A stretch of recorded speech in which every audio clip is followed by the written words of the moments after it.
El doctor Carlos Lisioni es abogado por la Universidad Nacional del Sur, es mediador por la Fundación Sijuso, es diplomado en Ambiente, Tecnología y Derecho de la Universidad Nacional del Sur y el ITBA, y es especialista en Derecho Penal, también de la Universidad Nacional del Sur. Es docente por concurso en la asignatura de Derecho Ambiental y de los Recursos Naturales, de la carrera de Abogacía en la Universidad del Sur, Nacional del Sur, y de otras asignaturas de la misma Casa de Altos Estudios. Es director del Instituto de Derecho Ambiental del Colegio de Abogados de Bahía Blanca, y actualmente se desempeña como auxiliar letrado del Juzgado de Garantías número 3 del Departamento Judicial de Bahía Blanca en la provincia de Buenos Aires. Agradecemos al doctor Lisioni. Carlos, te invitamos a activar tu micrófono, no sé si tenés tu presentación. Así que bueno, dejo en tus manos este que es el último panel, y después te invito también a todos a quedarte, así cerramos juntos la jornada de hoy e invitamos a la jornada de mañana. Bien, no lo más yo, adelante, gracias.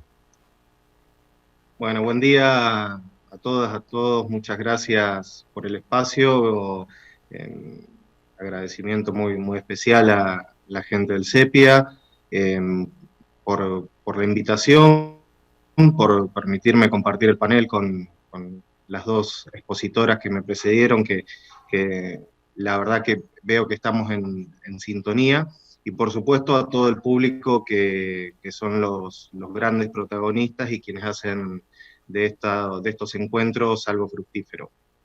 Bueno, como anticipaste, de lo que yo voy a hablar es de normativa y de jurisprudencia. La realidad es que lo que yo pretendo es tratar de explicar algunas cuestiones de derecho. No, yo creo que el derecho no se trata simplemente de conocer normas, sino que hay que entender el funcionamiento o el engranaje que tiene, tal como cualquier otra disciplina. Por ahí, si de lo que vamos a hablar es de recursos hídricos, tenemos que tener en cuenta que su regulación de un tiempo a esta parte ha variado. Y ha variado no la regulación específica y concreta de la norma, simplemente, sino la visión del recurso hídrico desde el punto de vista legal, iniciando desde la Constitución y todo el derecho infraconstitucional. Y por eso me parece tan importante este tipo de encuentros, porque si este cambio de visión tiene relación con la incorporación formal del derecho ambiental en el ordenamiento jurídico argentino, como muchos de ustedes sabrán, con la reforma constitucional del año 94. Por eso yo celebro estos encuentros, porque el derecho ambiental es netamente interdisciplinario, y poder reunir en una actividad como esta profesionales de distintas disciplinas creo que contribuye a un mejor abordaje de la materia. Yo lo que planteo como objetivos de este comentario de esta mañana es, primero, que reconozcamos el marco normativo nacional actualmente vigente, y que en función de eso podamos determinar la relación jurídica sistémica que existe entre el agua y el ambiente. Por esto que les decía, que el agua hoy en día no la tenemos que considerar como un mero recurso natural, sino que la vamos a considerar en función del ambiente, como dice la Corte. El agua va a ser un microbién dentro de ese macrobién que es el ambiente. Y para cerrar, pretendo hacer algunas consideraciones de la doctrina de la Corte Suprema de Justicia de la Nación. La idea es iniciar con el marco normativo y después exponer estas directrices o estas líneas que nos aporta la Corte Suprema en lo que es la gestión de recurso hídrico. Siendo abogado, ambientalista, no puedo empezar de otra manera que citando el artículo 41. Vamos a trabajar esencialmente sobre esta norma, y yo lo pongo en pantalla para que aquellos que no lo conocen puedan leerlo. ¿Por qué? Porque nosotros, o el ciudadano común, está acostumbrado a pensar el derecho ambiental como el primer renglón de este artículo, como que la Constitución nos reconoce a todos el derecho a un ambiente sano.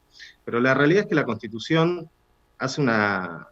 nos aporta determinadas características de las cuales debe constar ese ambiente, y que integran ese concepto y delinea ciertas políticas de gestión ambiental. Yo lo que hice fue diseccionar el artículo y hacer mención de algunas cuestiones. Lo primero que tenemos que advertir en el artículo 41 es que nos incorpora la noción de sustentabilidad, que muy bien explicó María del Carmen al inicio de esta jornada. El artículo 41 incluye distintos extremos a considerar en lo que es el tratamiento de las cuestiones ambientales.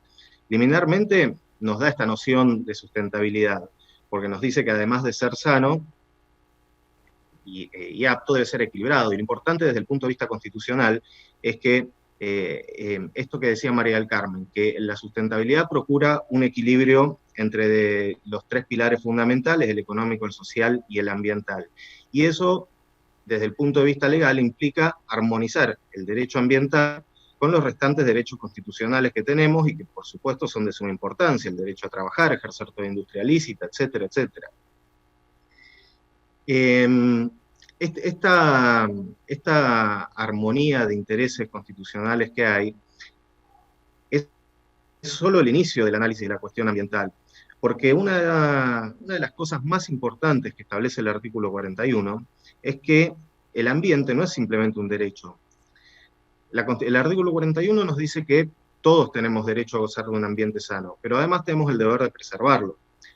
Es decir, nos impone un deber a todos los ciudadanos, un deber positivo de cuidado ambiental, especialmente al Estado, porque el artículo 41 también dice que las autoridades deberán proveerse a la protección de este derecho. Las autoridades en el sentido más amplio que se les ocurra, en los tres niveles: nacional, provincial y municipal, y en los tres poderes: ejecutivo, legislativo y judicial.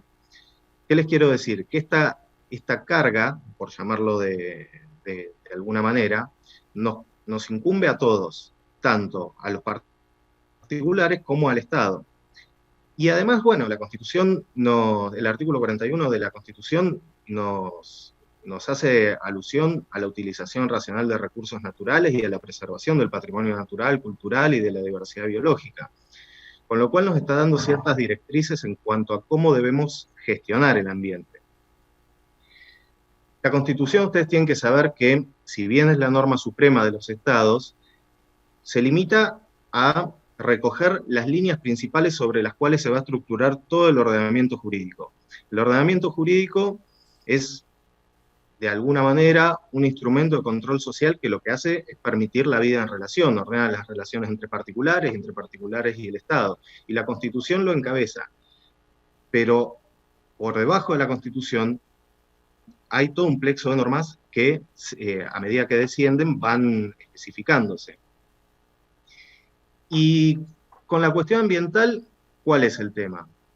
Con la cuestión ambiental tenemos ciertos intereses encontrados, y por eso el artículo 41 instauró una técnica legislativa que son las leyes de presupuestos mínimos.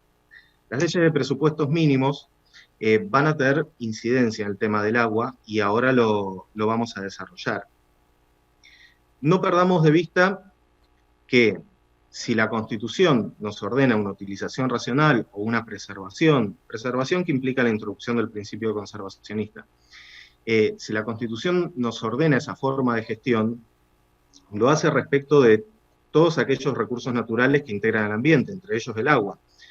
De ahí ese cambio de perspectiva que yo de entrada venía advirtiendo. El agua forma parte del ambiente, con lo cual al momento de gestionar un recurso hídrico vamos a tener que hacerlo en función de esta mirada ambiental. Ergo, si nosotros tenemos que, en alguna de nuestras relaciones habituales, hacer utilización de recurso hídrico, vamos a tener que considerar no solo esas normas inmediatas que regulan la cuestión, sino todas aquellas que hacen al derecho ambiental a nivel nacional, provincial y municipal. Pero no quiero perder el hilo en esto de las leyes de presupuestos mínimos que yo les mencionaba, porque en materia de aguas es bastante importante. Las leyes de presupuestos mínimos es una técnica legislativa que se incorporó para las cuestiones ambientales en el artículo 41, y lo que pretende es uniformar ciertos estándares de protección ambiental en todo el país.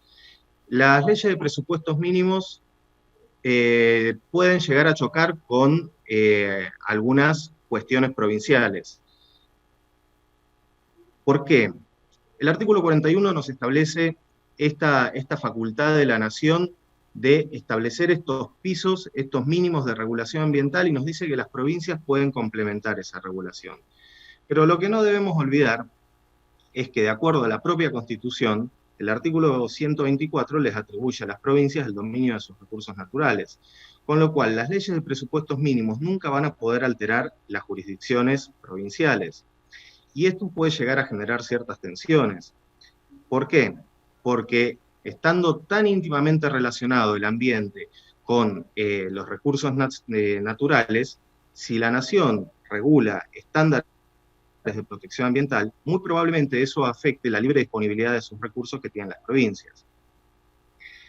De todos modos, siendo la Constitución la norma suprema e implicando el artículo 41 una facultad de la Nación de establecer estos pisos de protección ambiental, siempre van a tener que respetarse, esté o no de acuerdo a la provincia, tenga o no regulada la materia. ¿Por qué hago hincapié en esto? Porque muchas veces cuando nosotros tenemos que gestionar, necesitamos hacer uso de un recurso hídrico, como lo vamos a ver más adelante, de quien depende la autorización es de la autoridad provincial. Con lo cual, quizás nosotros nos ceñimos a los requisitos que desde el ámbito provincial se nos exigen y perdemos de vista muchos otros que vienen desde el campo nacional. A modo de resumen, los recursos naturales son de las provincias, conforme establece el artículo 124 de la Constitución. Pero la jurisdicción, que implica la posibilidad de regulación al respecto, es concurrente. Si se trata de la regulación tuitiva ambiental, aun cuando recaiga sobre recursos naturales, eso va a corresponder a la nación mediante el establecimiento o el dictado de leyes de presupuestos mínimos, y a las provincias de modo complementario, siempre para mejorar los estándares ambientales, nunca para flexibilizarlo. Bien, pero de estas leyes de presupuestos mínimos, yo recién les decía que la Constitución nos aporta ciertas directrices y que el derecho infraconstitucional va ahondando en detalle. De estas leyes de presupuestos mínimos, cuando se trata de analizar la normativa aplicable en lo que es la gestión de los recursos hídricos, hay dos normas fundamentales que tenemos que considerar. Es mucha la normativa, pero en esta ocasión yo quiero hacer mención de dos normas. Primero, la Ley General del Ambiente, porque es aquella ley que fija la política ambiental nacional. La Ley General del Ambiente establece toda una serie de objetivos de política ambiental tendientes a garantizar la sustentabilidad, la utilización racional, la conservación, preservación de recursos naturales. Establece una serie de principios de política ambiental. En la Ley General del Ambiente se regulan primigeniamente los instrumentos de política y gestión ambiental que todos conocemos, como la evaluación de impacto ambiental, el ordenamiento ambiental del territorio, educación e información ambiental, etc. Esta ley, la Ley General del Ambiente, importa un marco tuitivo general para la cuestión ambiental, de aplicación en todo el país, con lo cual esa es la primera ley a la que debemos atenernos. Pero en el caso puntual del agua, tenemos una ley muy cortita, bastante escueta, que es la que regula el régimen de gestión ambiental de agua, la ley 25.688. Y esta ley es la que, a mi juicio, si bien es corta, deslinda ciertos ámbitos de competencias en lo que es la gestión de recurso hídrico desde la utilización y el análisis o el control de la calidad ambiental del recurso hídrico.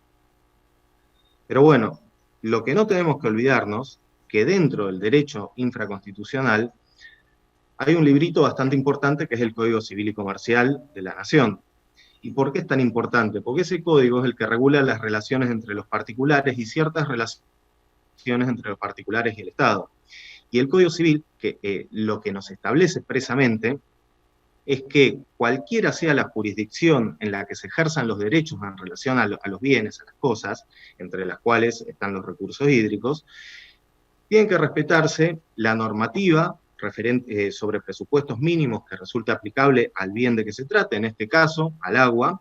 El ejercicio de los derechos nunca puede ser abusivo, tiene que ser compatible con los derechos de incidencia colectiva, y el ambiente es un derecho de incidencia colectiva, y dentro del ambiente el recurso hídrico. Y nos aclara expresamente el Código Civil que este ejercicio de los derechos no debe afectar el funcionamiento de la sustentabilidad ni de los ecosistemas, incluyendo dentro de los ecosistemas al agua. ¿Por qué les digo esto? Porque cuando nosotros vamos a gestionar un recurso hídrico, cuando pretendemos hacer uso del mismo, tenemos que tener muy en cuenta todas estas previsiones, porque vamos a tener una gran limitación de derechos individuales. Hoy por hoy, el agua ya no tiene que verse como un insumo de un proceso industrial simplemente. Tenemos que ampliar la perspectiva. Y como les decía hoy, nosotros tenemos, si somos usuarios del agua, tenemos que tener en cuenta que no nos salvamos simplemente con pedirle el permiso que corresponda a la autoridad del agua provincial. Vamos a tener que ampliar la perspectiva y tener muy en cuenta que vamos a ser responsables de cualquier afectación al ambiente derivada de una mala gestión de recurso hídrico. El marco nacional que hasta acá les expuse es un marco general. Yo por ahí hay veces que bueno, por una cuestión de federalismo, advierto que hay ciertas inconsistencias entre las distintas provincias. No en todas las provincias las cuestiones que aquí nos convocan están reguladas del mismo modo. En algunas hay la previsión legislativa se compadece con toda esta estructura del derecho de aguas, considerando lo ambiental, en otros casos no.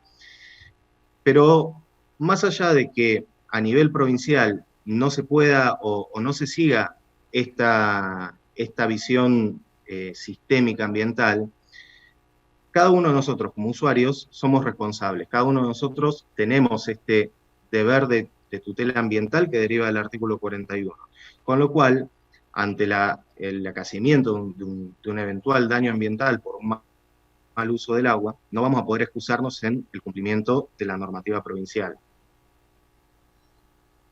Según la Ley de Presupuestos Mínimos de Gestión de Recursos Hídricos que recién mencionamos, la 25688, tenemos que tener bien en cuenta que a las provincias le corresponde una cosa y a la nación le corresponde otra.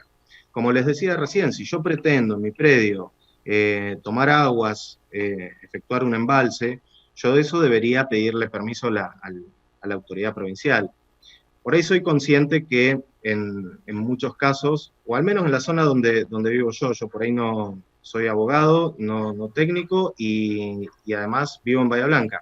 Así que por ahí las experiencias que tengo son las cercanas de mi región.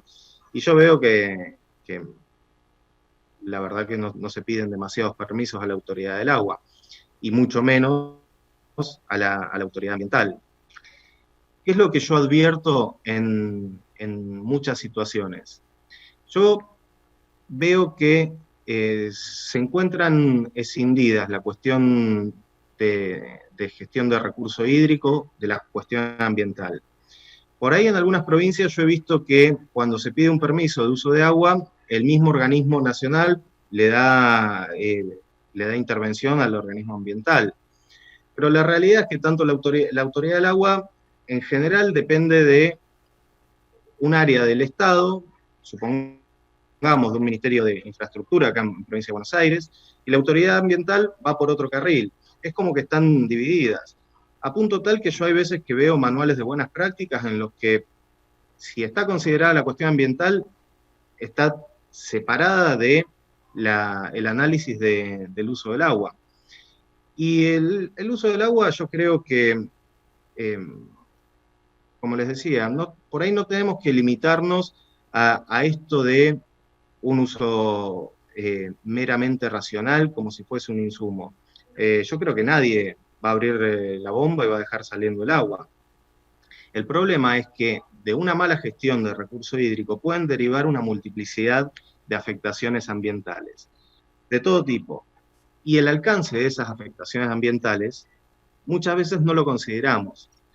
Por eso yo creo que esta amplitud de perspectiva que propongo puede llegar a ser un beneficio en el sentido de que vamos a saber a qué atenernos.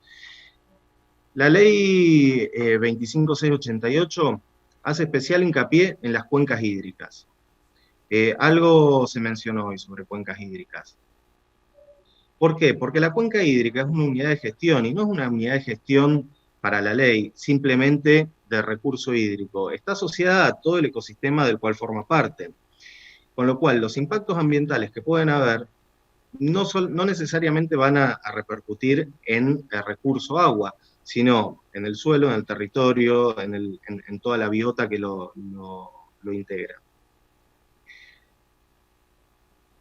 Yo esto que les puse en pantalla lo hice a modo de ejemplo. Yo les decía que la Ley de Presupuestos Mínimos de Gestión de Agua presta una especial atención a las cuencas hídricas, y para ellas crea los comités de cuencas hídricas. Y estos comités no tienen simplemente una función de asesoramiento o colaborar en la gestión ambientalmente sustentable. Estos comités van a tener una opinión vinculante cuando se pretenda llevar adelante una obra que pueda llegar a tener impactos ambientales en otra jurisdicción. ¿Qué es lo que quiero plantearles? La utilización, el uso de agua, puede tener un alcance bastante mayor del que nosotros imaginamos cuando vamos a hacer un dique en nuestro predio para chupar agua de ahí y hacer algún riego. Entonces, todo este marco normativo que yo les planteé ahora, lo resume la Corte, o la Corte Suprema de Justicia de la Nación, lo ha resumido en varios fallos, y yo ahora les voy a citar uno que en realidad cité este fallo porque es de los más famosos y todos lo van a conocer, porque es aquel que vincula a las provincias de La Pampa y Mendoza por el río Atuel. Pero en este fallo, más allá de lo que haya resuelto la Corte, a mí lo que me interesa mostrarles es cómo piensa la Corte. ¿Y por qué es importante lo que dice la Corte? Primero, para quedarme tranquilo yo, porque lo que está diciendo acá la Corte es un reflejo de todo este entendimiento que yo les planteo del derecho al agua vinculado al ambiente. Yo sé muy bien que los abogados en ciertos casos carecemos de verosimilitud, así que les muestro el fallo de la Corte para que vean que es cierto lo que yo estoy planteando. Y la Corte, estemos de acuerdo o no, es el máximo tribunal de la nación, y aunque no tenga el poder de la verdad, tiene el poder de decisión, con lo cual lo que diga la Corte es lo que vamos a tener que cumplir. Y la Corte justamente dice esto: el concepto de regulación del agua cambió en los últimos tiempos, y ya no tenemos que ver a ese recurso agua como un mero recurso para satisfacer necesidades de los privados o aún las estaduales, sino que hay que considerarlo desde el punto de vista ambiental. El agua ya no va a tener simplemente en cuenta ese valor que tiene para nosotros, para la explotación del predio, para el Estado, para consumo. Va a tener un valor ambiental, que es un valor que va mucho más allá, porque, es decir, ¿por qué reconocemos el derecho al ambiente? Porque vivimos ahí, porque es algo que la calidad ambiental y el medio ambiente sano, como dice el artículo 41, es el lugar en el que vivimos, de ahí la importancia. Y es un derecho de todos, es algo que tenemos que no lo podemos dividir. ¿Se acuerdan que hoy al principio yo les decía el agua integra el ambiente? El agua la tenemos que ver como parte del ambiente, no como tradicionalmente se lo veía como un recurso hídrico. Esto es lo que dice la Corte. El ambiente es el macro bien jurídico y el agua es el micro bien jurídico. Y por ende también es un derecho de incidencia colectiva, y es un derecho que, si es de todos, tenemos que prestarle esa consideración. Y especialmente lo que hace la Corte es considerar la noción de cuenca hídrica, de lo que estábamos mencionando recién. La consideración de la cuenca hídrica, sea interjurisdiccional o aún dentro de las fronteras provinciales, no hay que considerarla como un curso de agua simplemente, sino ligada al territorio y a todo el ambiente que la circunda. Esto es una línea conceptual, pero ustedes tengan bien en cuenta qué es cómo está pensando la Corte, qué es lo que está considerando. Porque si en algún momento ustedes tienen o intervienen en algún litigio de orden ambiental vinculado a la utilización del recurso hídrico, ustedes van a tener que saber que la responsabilidad que pueden llegar a tener es sumamente amplia. Y tradicionalmente el ciudadano trata de, por ahí, escudarse en ciertas incertezas e incertidumbres. Pero en materia de recursos hídricos, yo traigo a colación un fallo del año pasado. El de Río Atuel que les mencioné es bastante nuevito, porque es de julio de este año. El fallo Majul también lo deben conocer muchos. En el fallo Majul, que se refería a una causa en la que se pretendía tutelar un humedal, lo que a mí me interesa resaltar es que la Corte lo que dijo, que cuando se trata de proteger la cuenca hídrica, si bien se refería al humedal, habla en general de cuenca hídrica, tenemos que tener especialmente en cuenta 3 principios. El primero, que es un principio básico del derecho ambiental, que está reconocido en la Ley General del Ambiente, que es el principio precautorio. Esto de que, aún ante la falta de certeza científica sobre el posible acaecimiento de un daño ambiental, esa falta de certeza no va a ser un obstáculo como para que adoptemos las medidas intuitivas del ambiente, no obstante los costos. Pero lo que planteó la Corte de novedoso en el fallo Majul es la incorporación de 2 principios al menos nuevos desde el punto de vista jurisprudencial ambiental, el indubio pro natura y el indubio pro agua, que básicamente son parecidos, lo que pasa es que hay una relación de género-especie. Lo que dice la Corte, que en cualquier problemática ambiental que surja, tanto los tribunales como los organismos administrativos siempre van a tener que adoptar las decisiones que sean más favorables para el ambiente. ¿Qué les planteo? No se escuden en la duda, no se escuden en haber cumplido con los requisitos establecidos por las autoridades provinciales. La cuestión del agua y la cuestión ambiental es mucho más amplia. No dividamos lo que es la utilización de recurso hídrico de lo que es la cuestión ambiental. Tengan en cuenta que el alcance de las cuestiones ambientales, entre las que se encuentra el agua, es, en muchos casos no reconoce horizontes, y que si nosotros tenemos ese deber de preservar el ambiente conforme indica la Constitución, el nivel de responsabilidad que tenemos es amplísimo. No nos restringamos al análisis de la legislación provincial, porque en muchos casos hay tensiones entre la provincia y la nación. ¿Qué pasó con el fallo de la Barrick-Gold y provincia de San Luis referente a la ley de glaciares? Cuando la nación interviene dictando leyes de presupuestos mínimos, afecta intereses provinciales, con lo cual no hay mucha motivación para que la provincia se ayorne a las directivas ambientales nacionales. Entonces, no nos quedemos con el cumplimiento de la legislación local solamente. Yo pretendía simplemente plantearles un cambio de perspectiva. Creo que este cambio de óptica sea quizás una buena práctica, y como decía un estimado profesor, el doctor Leonardo Pastorino, creo que una buena práctica es una visión ecosistémica para el buen gobierno del agua. Muchas gracias por la atención. Bueno, muchas gracias, Carlos, por tu exposición. Así está bueno, parafraseando el aspecto legal con la buena práctica. Ahí, bueno, bien, vamos bien con los tiempos. Mira, hay 2 preguntas esa que se repiten mucho. Hay muchas sobre educación ambiental, sobre cómo se puede hacer prevención, y demás. Hay comentarios sobre autoridades de aplicación provinciales, que bueno, después te vamos a derivar. Pero creo que es importante, te aprovecho esta pregunta, es bien la concurrencia de las autoridades en casos, por ejemplo, de un municipio o un arroyo o un río que comprende varias localidades. ¿Cómo es en concreto la concurrencia de distintas autoridades municipales, provinciales, nacional? Y después algo que quizás parece muy conocido, pero nos preguntan, que creo que está bueno también, dada la incidencia que tiene en el tema que mencionás, el tema de qué significa una ley de presupuestos mínimos.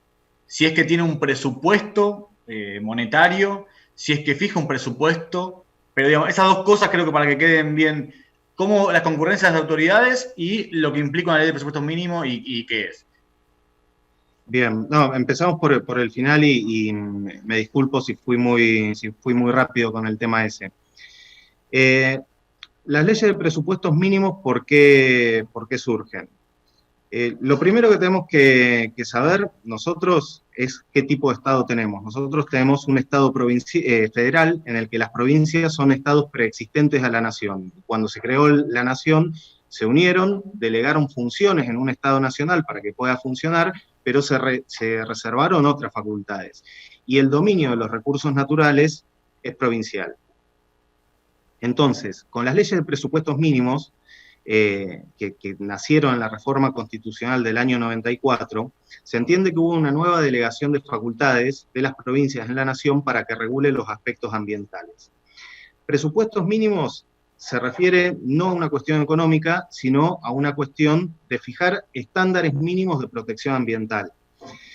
De esta manera, lo que procura hacer la nación con las leyes de presupuestos mínimos es establecer un panorama normativo en todo el Estado, en toda la nación argentina, de protección ambiental. Y las provincias van a tener que respetar esos mínimos de protección ambiental. Van a poder legislar sobre la misma materia, quizás, pero de modo concurrente, mejorando la protección ambiental.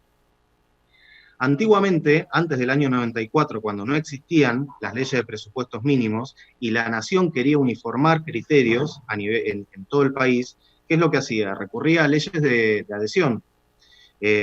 La antigua ley de riqueza forestal, la ley de fauna, son todas leyes de adhesión. Pero obviamente, una ley restringe derechos, toda norma restringe derechos. Y si una ley nacional se pone a restringir derechos de las provincias, y hay un problemita. Con lo cual, de alguna manera, la nación tenía que seducir a las provincias para que adhieran a la ley. Generalmente, ¿cómo se hacía? Con bajada de fondos. Si adherís a la ley, vas a tener ciertos beneficios y el Estado nacional va a prever en su presupuesto ciertos fondos para desarrollar tal o cual actividad, lo que sea objeto de regulación. Si eso no se hacía, el éxito de esa ley de adhesión estaba librado a su suerte. De hecho, por ejemplo, la ley de fauna que mencioné recién, tenemos solamente 4 provincias adheridas y estamos hablando de una ley del año 81. Con lo cual, si no había un beneficio para la provincia en la adhesión, la provincia no iba a acceder. Con las leyes de presupuestos mínimos no pasa eso, porque el Estado Nacional está facultado para disponer con fuerza de ley en todo el territorio de la nación esos estándares de protección ambiental, ese mínimo. Si en la Ley General del Ambiente, por ejemplo, nos hace o se establece la evaluación de impacto ambiental como instrumento de política y gestión ambiental, una provincia tiene que prever ese mecanismo, no podría prescindir de ese mecanismo. ¿Me explico?